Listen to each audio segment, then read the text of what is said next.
An egg post has been going viral where an unsealed document of Amber claiming to have told gynecologists in Australia that she was sexually assaulted while she was there with her husband. When asked to name any of the gynecologists she spoke to, she seemed to not be able to remember. The post said Amber Heard claimed she went to a lot of gynecologists and told them about being sexually assaulted in Australia. When asked to give names, she said she doesn't remember. So in other words, she planted fake witnesses and evidence in Australia when they actually don't exist. This has angered a lot of Australians because as much as she still has a case ongoing for perjury in Australia, she's still lying and using the country for her own benefit. Fans have also noticed how her way of speech sounds manipulative and rehearsed. A fan on Instagram said, "Why does she use the word effectively constantly? It seems very much like a word she's latched onto as a way to manipulate. I didn't say that's exactly what I did. Who I saw, what I said. I said it's effectively what I did.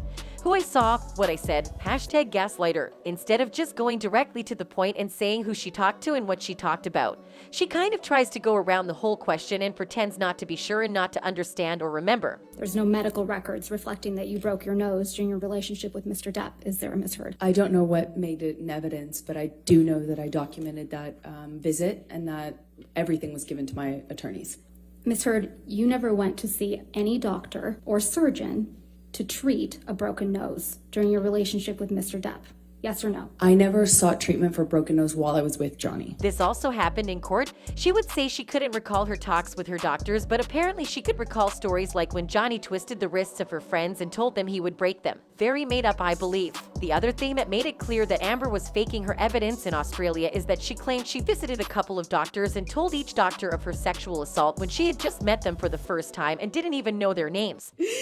Oh, my pubic bone. For someone to have gone through all the horrendous stuff Amber claims to have gone through, it's not easy to open up about it to someone new, and it could have been more believable if she had claimed to have seen one doctor and not several. Another fan who thought the same said, "Any woman with PTSD, me included, I have severe PTSD, can't go to multiple doctors and reshare to the most triggering story over and over. Once we find a doctor we can trust and open up to, it's very hard to just jump from one to another. No way, trust is a huge thing to us." Honestly, this fan had a point. The only reason someone jumps from one doctor to another is if they abuse prescriptions and start to lie or make things up, and the doctor becomes suspect of their behavior. Or if the patient starts to act in a condescending way, there is no way you will hop from doctor to doctor telling that intimate stories about oneself unless there is complete trust, which obviously comes from having been with a doctor for some time. What is there to hide, and why is it taking so long? That's all I want to know. In fact, do I need to have a Senate inquiry on it?